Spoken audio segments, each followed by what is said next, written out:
Hello, everybody. Welcome to House of Champions. And obviously, it is the big one.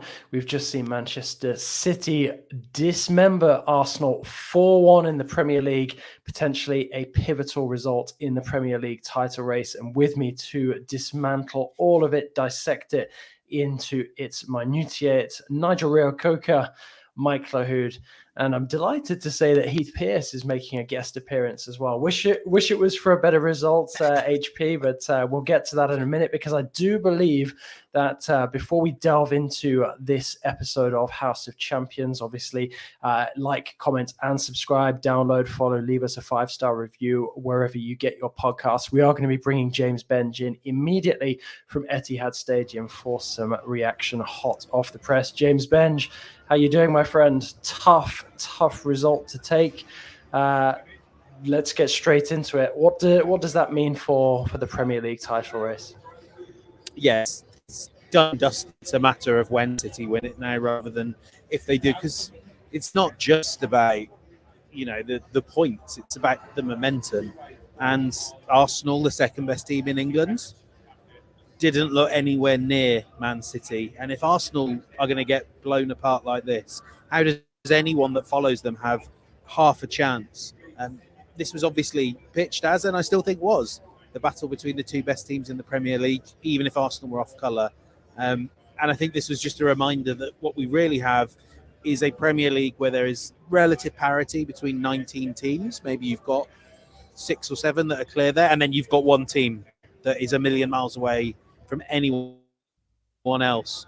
And if that team is in the mood, if that team is on form, if that team's fit, they will win the league every season. I mean, how much do you feel that City have been kind of building up to this kind of performance in recent weeks? Because this was really KDB, at his absolute best, almost inversing the roles with Haaland at times where you saw him taking center stage really, and Haaland almost playing like a supporting role. It really was devastating at times when you look at some of those goals.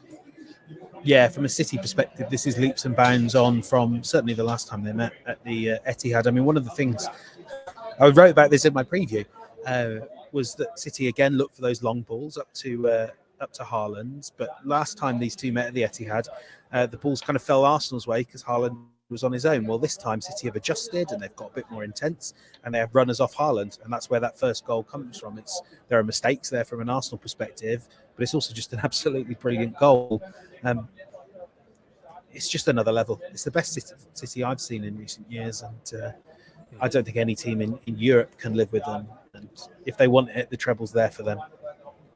Yeah, James, with you being at the Etihad Stadium, taking everything in person, for those of us at home and those of us watching on House of Champions, who are some of the players that really stood out to you, apart from the headliners, the Kevin De Bruyne's, Erling Haaland, that you really appreciated seeing live in person?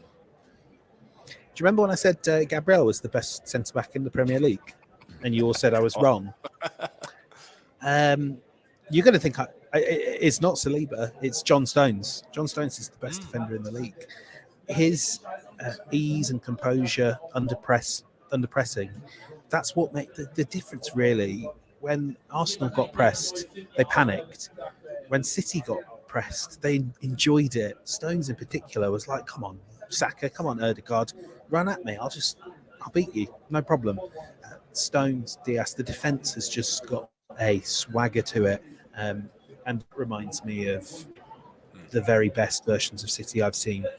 I mean, obviously, you all saw what De Bruyne and Haaland can do. Especially, I tell you what stood out most to me: Haaland without the Alice band, no stopping this guy. Erling Targaryen is another level.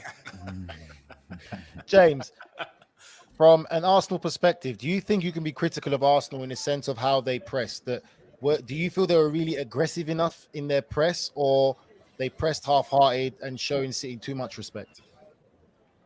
It's a good question and a hard one to call, because I think I thought they pressed really well before the first goal, and they did the right thing. And I think that knocked them for 6, because if you get your press right then, and this is what happens. And I think there is always the worry of they can just hit it into midfield, Haaland will pick it up, and they'll lose it that way. I just felt like Arsenal quite quickly concluded they had no answer for City, and that's why the intensity dropped back. Can you blame them for that? A bit, you can, but I don't know. I just don't think the best version of Arsenal playing the very best football would have done much other than lose by 2 goals rather than 4-1.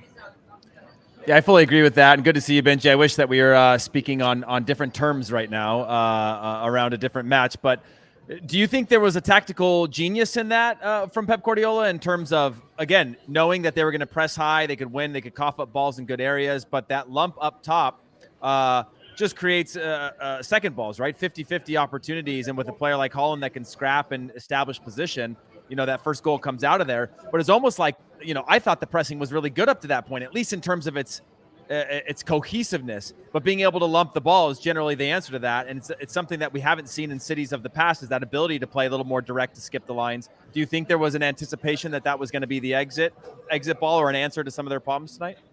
Yeah, I do really think they saw that coming, and that's a good question, Heath. Equally, there were little edits, weren't there? John Stones didn't really step into midfield. They played with more of a 4 than a 3 at the back, and it's just, I think Arsenal, in spite of what Arteta said beforehand, they thought they were playing a team that was going to play a 3-2-4-1. It was 4-2-3-1 or 4-4-2 really, and I think for that reason, kind of so much of Arsenal's game plan was contingent on how City would play.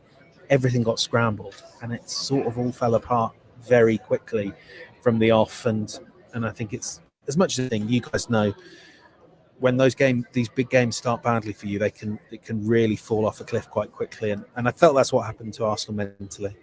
But I think they'll be back next season. I think they will be back as one of the teams that don't really have a chance of winning the title unless City are dreadful.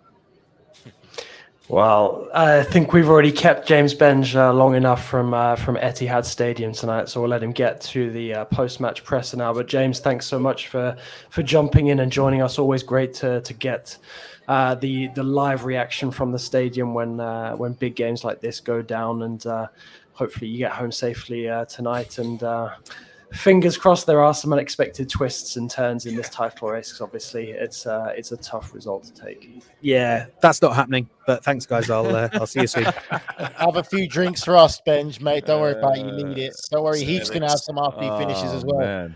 All right, guys. Somebody else who needs a stiff drink poured for him, Heath Pearce.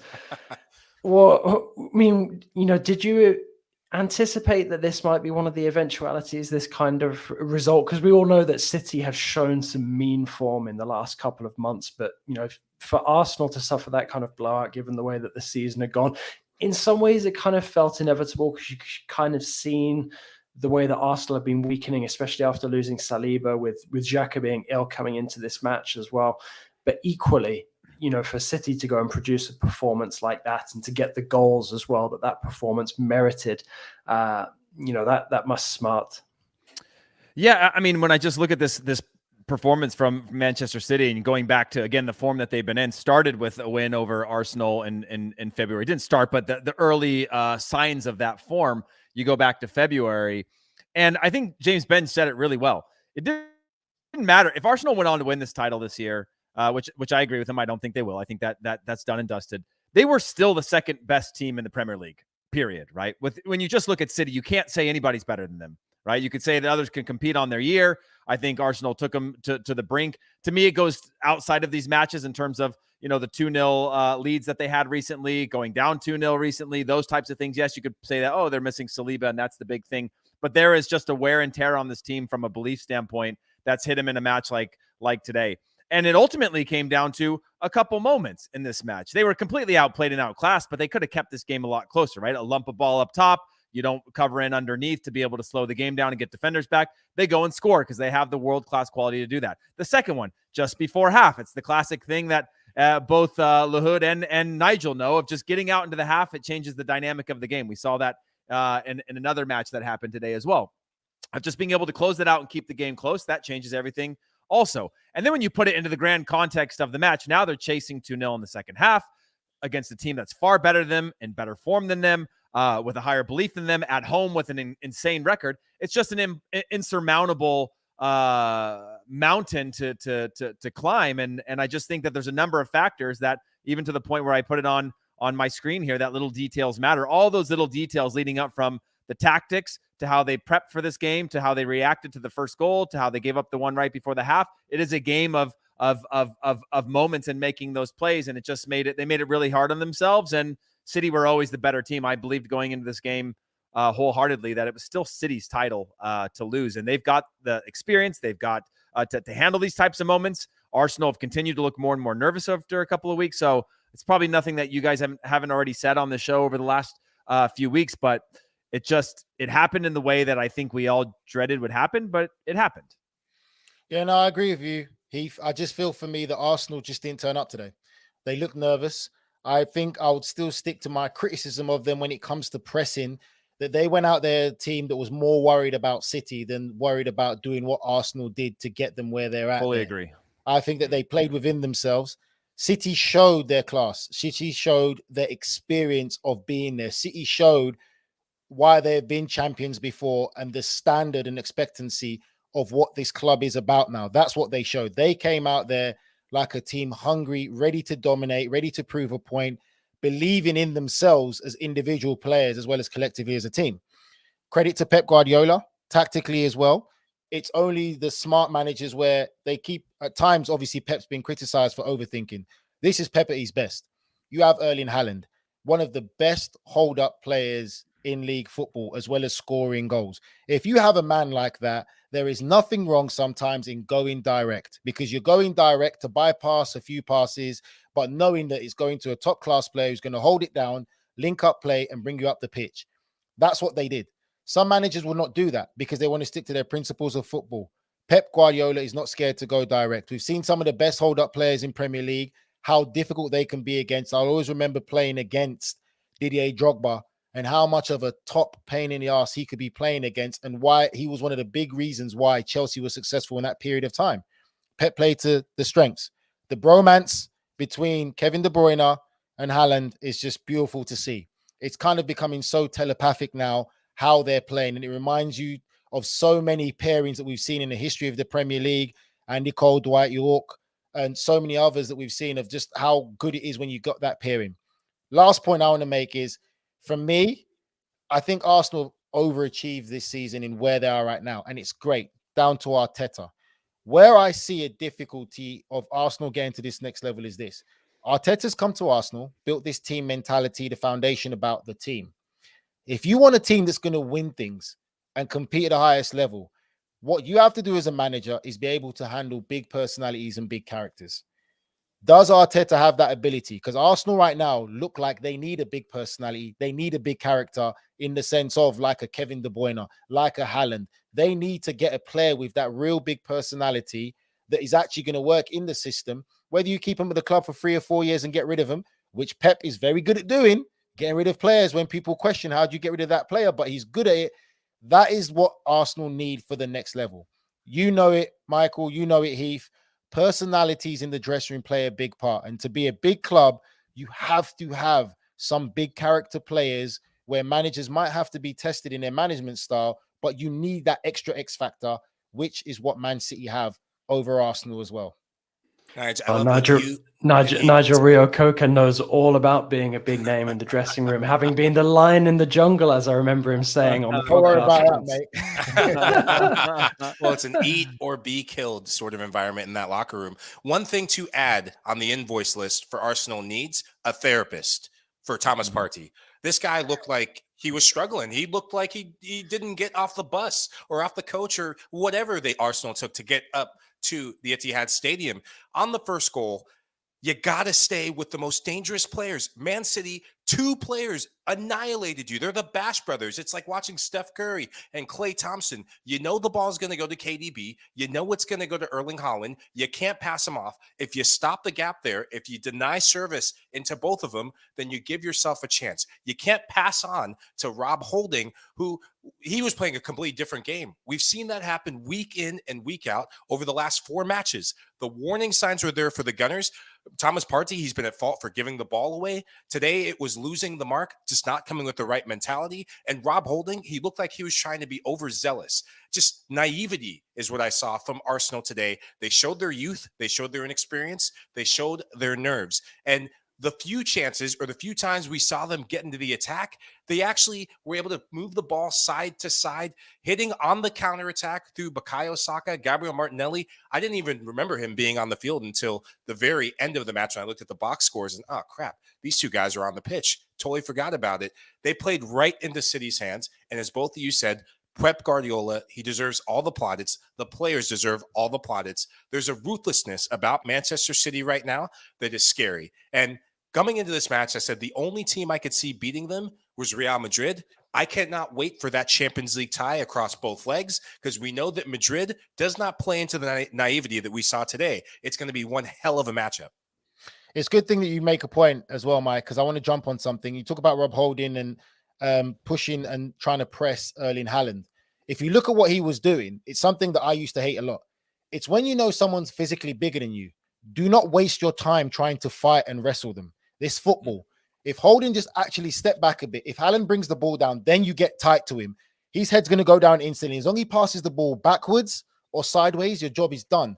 But when you spend so much time wrestling with Erling Haaland, who knows how to use his body so well, he's feeling you the whole time, he will roll you.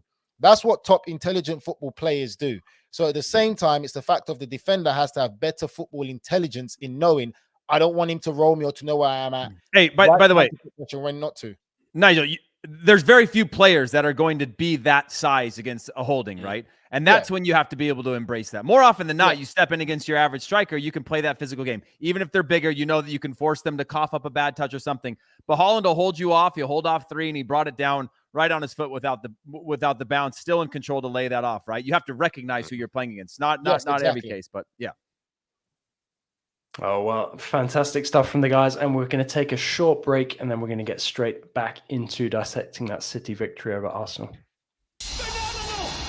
Absolutely magisterial here.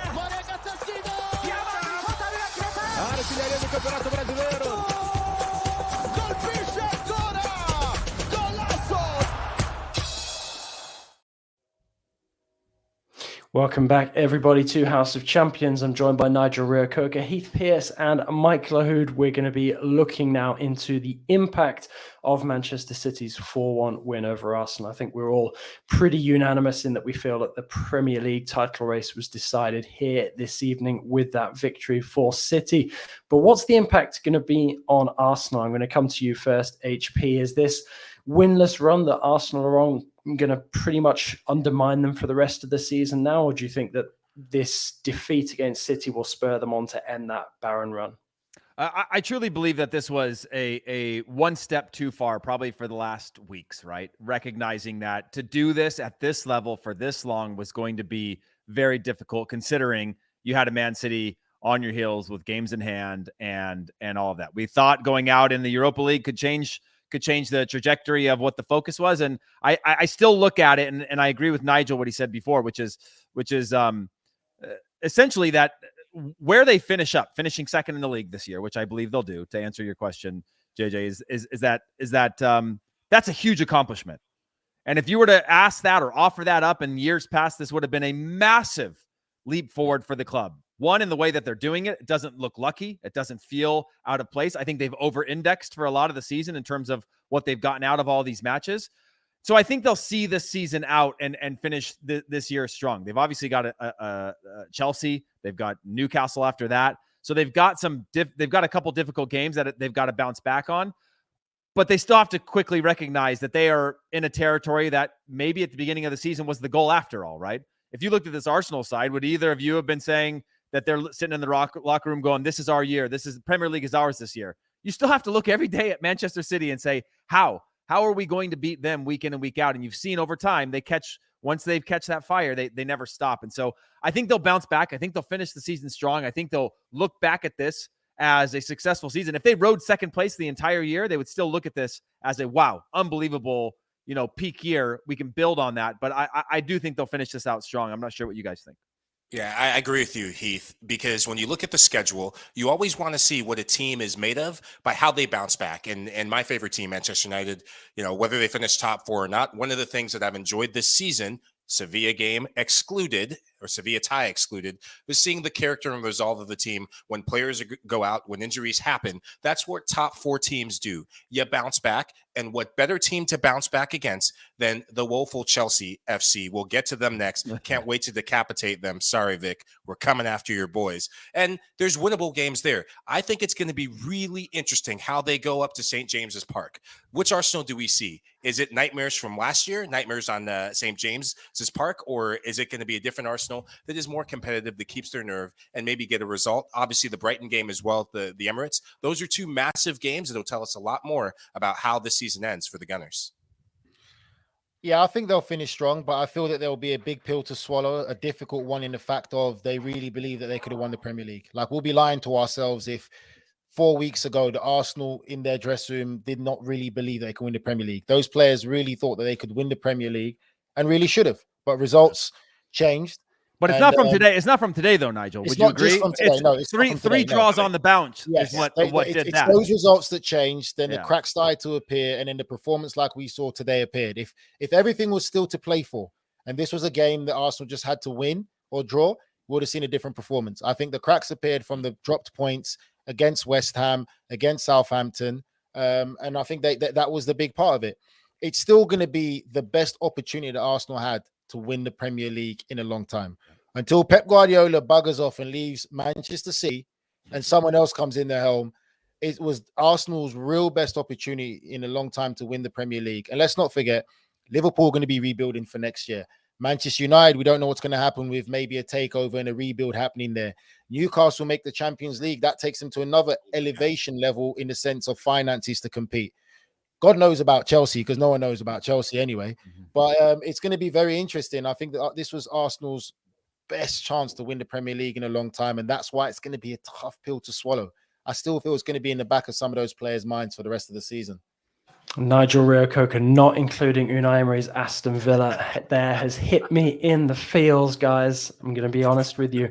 But no, just one final thing before we tie a bow on the Manchester City Arsenal chat. Now, producer Des has thrown in some line in the script about Premier League becoming like Ligue 1. I'm going to ignore that, but we know that in most top European leagues, there is sort of a big fish that's a lot bigger than the rest of the fish swimming around.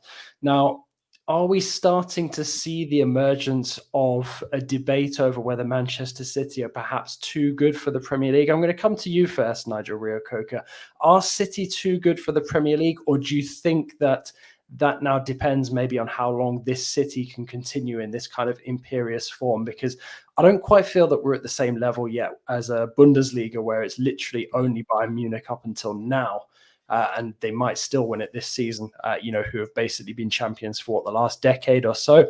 I always debate this point when talking about Ligue 1 because there are some examples of teams that have managed to win the title. But, point taken that, PSG dwarf a lot of their domestic opponents, especially when you look at the budgets and the sort of financial disparity between the clubs. City kind of have that despite the financial riches at play in the Premier League. So are we sort of reaching a point now where City can maybe pull ahead and be much, much better than the rest of the competition in the Premier League? I disagree. No, I think you just have to look at this current race right now. Look at the fine margins. We're talking about the difference in 3 games in drop points, not losses, just drop points in the sense of a draws. It's still tight. I think the only reason why we're not seeing it as competitive with the likes of Liverpool being involved and Chelsea and all that, apart from Liverpool, Chelsea's absolutely I don't even want to use the word, but it's completely run the wrong way, where it's just a mess. Because you look at those players on paper, they should be a lot more in a better position than it is. Credit to the likes of Newcastle, credit to Unai Emery turning Villa around. So I don't think it is as bad as people make it seem. I think that the Premier League is still very competitive. And I think next year we're going to see changes at other clubs, and it's just still going to be as competitive. The only difference with City is they have the luxury of having a squad that Pep Guardiola built, which he's got 2 teams that can compete in both ends. Other clubs can do that. It's not Pep's fault that other clubs are not buying the right players and getting their squads, their starting 11 and their bench to be as good and as competitive as Pep Guardiola. Because let's be real, you talk about Chelsea, Liverpool, probably Newcastle and all these other clubs now, they will be able to attract top-class players for the cities that they're at. So at the end of the day, that's where it's at. You just have to give credit to a well-run club like Manchester City, with the players that they've gone after, the structure and the system that they have in place, other clubs have the capabilities to do it, and they just haven't quite done it. But I don't think we're at that level yet. Michael Hood, what are you saying to that? I agree with Nigel. I was hoping Nigel would agree with you or agree with that statement so I could hammer him. But once again, we're on the same wavelength this week, and it's not a commonality on House of Champions. No, I think if you look back over the last couple of seasons, you can't say that. You can't compare it to some of the other leagues because there's been a title race in just about every year except maybe 2020. I mean, Liverpool have gone neck and neck. It's been a 2-horse race. This year, another 2-horse race.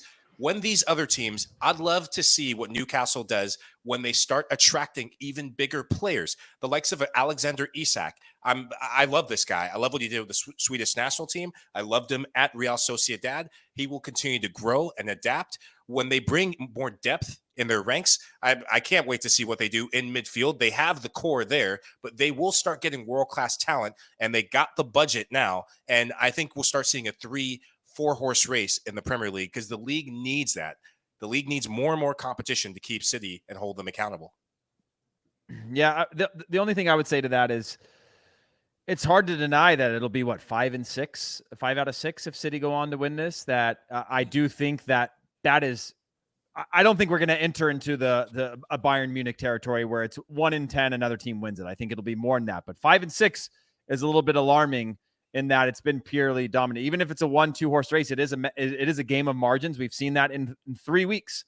You can't slip up against a Manchester City in the way that Arsenal have because somebody else will come and take that from you the way that Manchester City have. And now they have this belief that they can keep doing it. I agree that Pep Guardiola is a big part of that. I agree that there's more teams coming in to put pressure. But when you looked at the start of this year and the way that Manchester City started, it felt like somebody else's year. Right? It felt like that. It felt like this is going to be the one. And we can't always go and say it's got to be Liverpool or we're never going to see a Leicester City run like that again.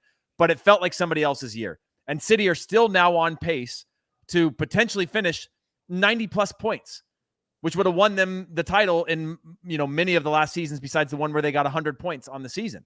And so it's tough to think that they're not going to be able to get into that 80-plus points to 90-plus point seasons year in and year out. It's just going to require somebody to be marginally better than that, which means they have to be almost perfect over a season, right? We saw that with Liverpool knocking on the door, and they go on and they can do European things, or Chelsea can do European things. But to manage all that in a season, I agree with Nigel. Teams have funds. They have the resources to be able to do that. There's the data out there to go and build a model around that type of thing, but executing it could take a year. It could take a decade of failures before you actually dial that in. But I wouldn't say we're anywhere close to a Ligue or a Bundesliga in terms of, the expectation from the start is one and only one.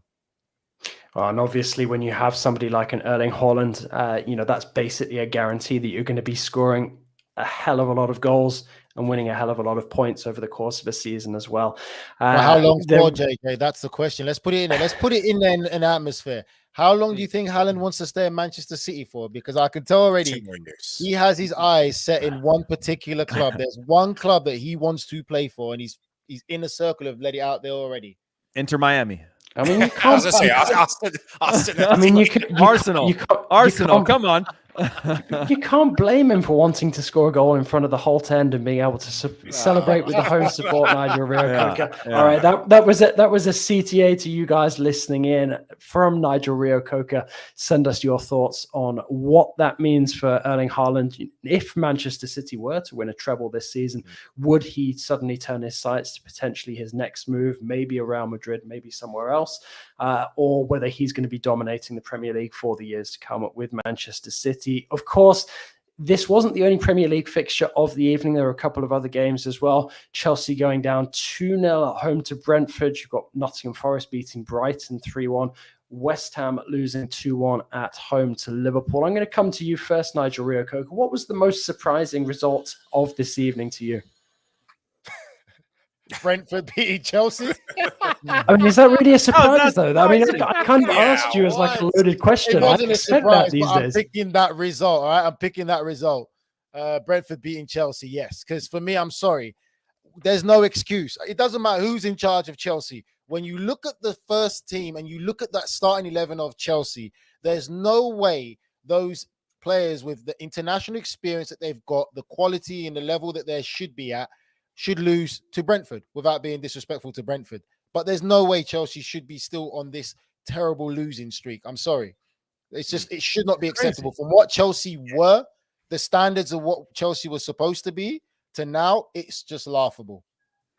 Yeah, I fully agree. I mean, if you look at just the graphic, if you're watching this or if you're listening to this in audio form, you got 1 goal scored for Frank Lampard's side in the last 5 matches. It's crazy that you have that much quality, hundreds of millions of quality on the pitch. And I'm not even talking about just the strikers. You got billions of quality on the field. The 4 of us can go out there right now, and we've got a decent chance of at least conjuring up something. If we can just put enough effort or fight or belief into it, you can create something out of nothing. So it's just to me, is I agree. It's a really disappointing way to look at things. And you expect it even just get us to the end of the season, get us a few wins, get us excited about stuff. But I mean, just that match alone, Brentford hopped Chelsea in the table, which is crazy to me.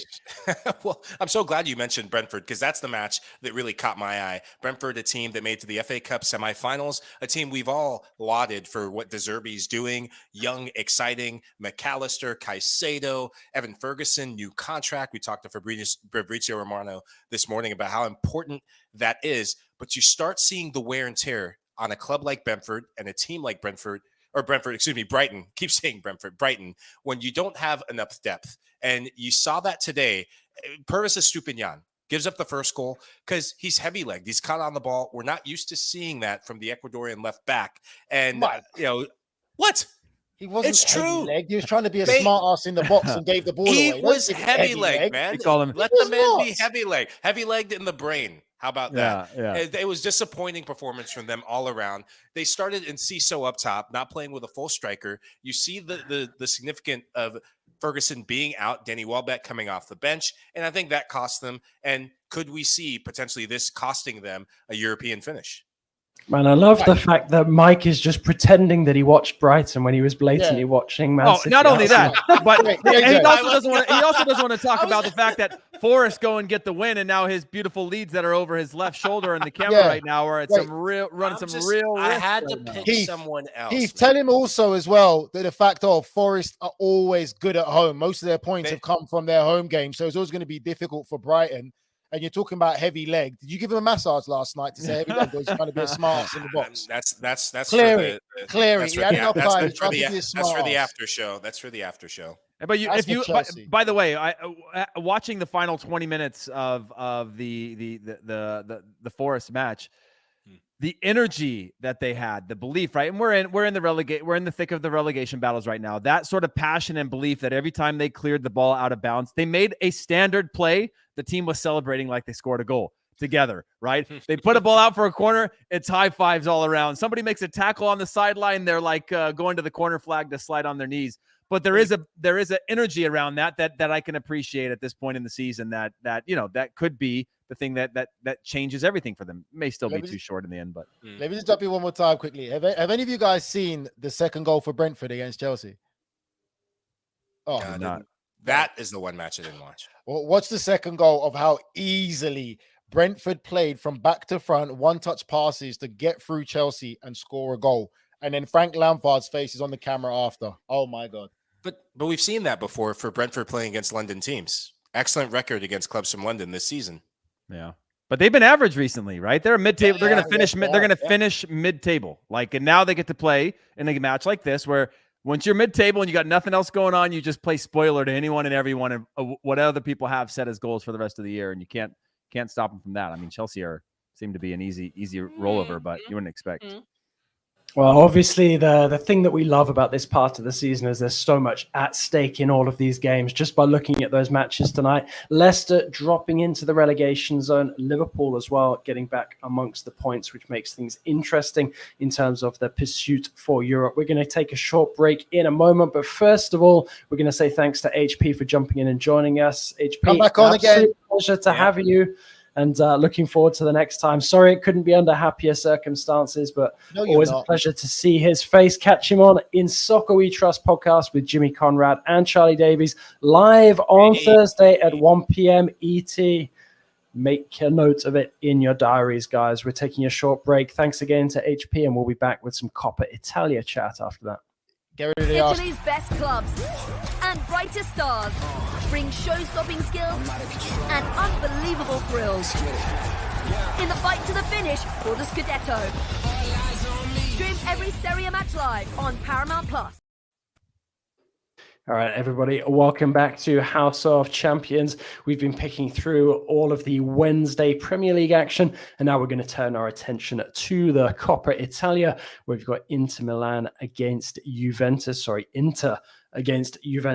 Inzaghi opting for Dzeko over Lukaku. Guys, what are we making of this one? Semi-final, second leg. So Inter 1-0 winners there. Mike Lahoud, did you check in on this as well, where you were browsing through pretty much every game that wasn't City against Arsenal? No, this one I can say I checked in on for sure. I'm a big fan of this Inter team. I'm a big fan of Nicolo Barella. Been talking about this guy for the last month in the UEFA Champions League. Dished out the assist to DeMarco for the game-winning goal. And this is an Inter team that's getting it done in cup competition. What I say in the preview ahead of this match, Inter is not a league team. They are a cup team, and they own the Coppa Italia. They know when to step up. I was shocked that Romelu Lukaku did not get the start. Inzaghi's done this before. In big games against top opponents, he likes Lautaro Martinez and Edin Dzeko. At what point, though, does the tide turn and you start Romelu Lukaku? Because at the weekend against Empoli, Lukaku gets a brace and still is back on the bench. In a final, which I expect them to potentially play against Fiorentina, a team that's red hot as of late. I know they got the loss against Lech Poznan in Europe. They will be a tough team to go against in a potential final. Yeah, absolutely. Well, reminder for you guys that it was indeed Inter advancing 2-1 on aggregate, and Fiorentina hold a 2-0 aggregate lead heading into the second leg of that one. But I'm going to move it on to an interesting topic of debate, actually, because we've got it down as potentially to be in our final thoughts. But obviously, as two guys who spent a lot of time playing in North America, I need to get your guys' opinions on the UEFA president, Ceferin, hinting at the possibility of Champions League games coming to North America. Now, speaking with Men in Blazers, he spoke about how it's possible, how it's been started to be discussed, and that one year they were talking about it, and then the World Cup got in the way, then the Euros, then you've got the Champions League final being played in Istanbul, and then a number of different venues sort of set for the years to come. But after that, let's wait and see. Mike Lahoud, I'm going to come to you first as the as the resident American in this debate, and then I'm going to come to Nigel afterwards. Good thing or bad thing? Because I know that a lot of people, based in Europe, certainly don't sort of share the view that many, people within UEFA are starting to put out there that this is something that they would like to see happen. I think it's a bad thing. This is all about money. This is all about marketability. The United States and North America are ripe. You got the TV rights. Is it the Premier League TV rights? No, but you have TV rights here. You have the biggest companies. You have the biggest sponsors that would jump on it at the drop of a hat.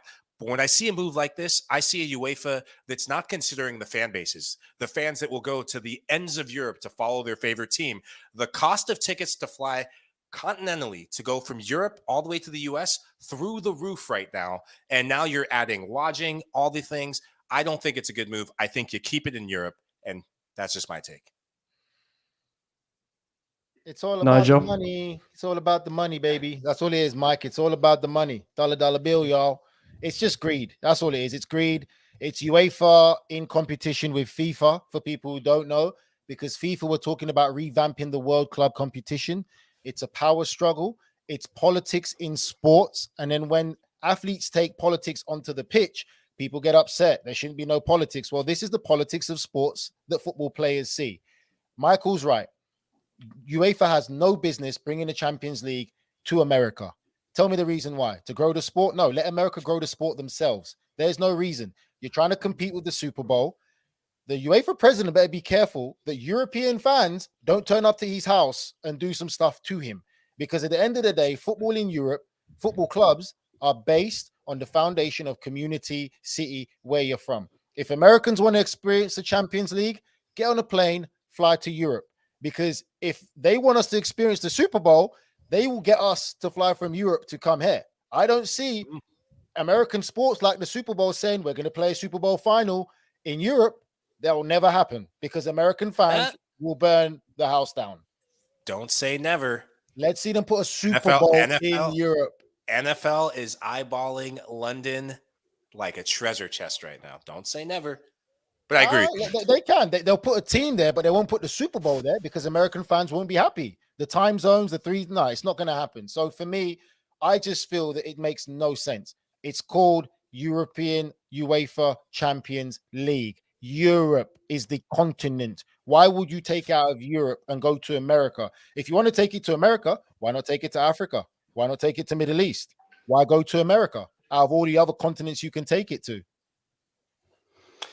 These are great points, guys, and I've got producer Des also whispering in our ear. NFL plays regular season games in Europe, and I mean, I think that's I said season games. Des, that's the difference between season games and Champions League, mate. And a Super Bowl. Sorry, Super Bowl. I think that's also part of the debate, though, because when guys like Ceferin are asked these kind of questions, I think the immediate assumption is that we're talking sort of, the real prestigious matches, i.e. sort of the finals, the semi-finals, and I think it's something, if it does happen, which personally I feel is an inevitability. Am I for it? Yeah. No, I'm not. But do I think that it's going to happen at some point? Yes, I do. I mean, you listen to some of the noises coming out, notably ECA chief Nasser El Khalifi sort of talking about how this kind of need, this want for kind of a Super Bowl equivalent in football and sort of opening and closing ceremonies.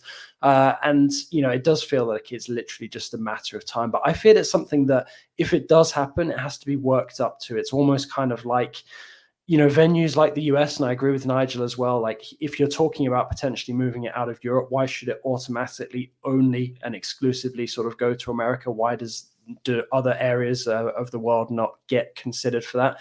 Asia, I'm sure, would want to have a massive say in that, given sort of the importance, of that time zone as well in terms of scheduling fixtures.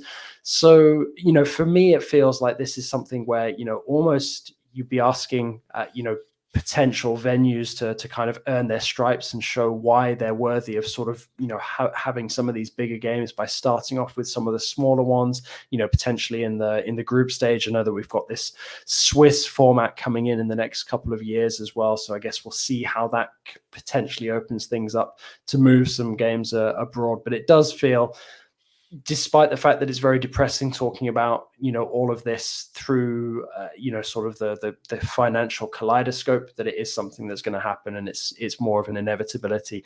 Now, I know. Just before you finish quickly, right, let's just want to add this. So he also mentioned something recently about having a wage cap, right? Yep, that's been spoken about for a while. I think you can liken it to what's happening in La Liga as well. Yeah, so he wants to do a salary cap, but yet you want to take the Champions League final to America so you guys can make money, but yet you want to put a salary cap on the players. Tell me that's just not hypocrisy at its highest. At the end of the day, when you take football clubs away from the communities and the clubs that have been supported by their local fans going in your gates every week to play a game in America, football's dead for me. That means football's completely died. It's not about the game anymore. It's not about the community. It's not about the city where that club comes from. It's just all about finances. And I understand there is a corporate side to it, but you're going against the wrong way about it for me. Well, nothing like a debate over moving the Champions League to America to really get emotions running high. In other news, you had Atletico Madrid beating Mallorca and marking their 120-year anniversary by wearing a blue and white kit in tribute to the club's first ever team crest. And I will leave that to you to work out who put that in the running order. Definitely wasn't producer Des, but there is Atleti's kit, and Antoine Griezmann, as always, looking like an Easter egg. Guys, it's been an absolute pleasure being on with you, and more to come on Friday as well. 10 a.m. ET, we'll be focusing our attention on the top 4 races and relegation dogfights across Europe's biggest leagues. But thanks so much to you guys for listening to House of Champions, joining in, sending us your questions, getting getting involved in the chat. Please take a minute to leave us a rating and review on your favorite podcast platform. We're also on Apple Podcasts, Spotify, Stitcher, anywhere that you listen to your podcast. In fact, we're also available as videos, so subscribe to us on YouTube as well. Mike Lahoud, Nigel Reo-Coker, thank you so much for joining me and picking through all of the best of Wednesday's action. Until next time, it's goodbye from us. Ta-ra.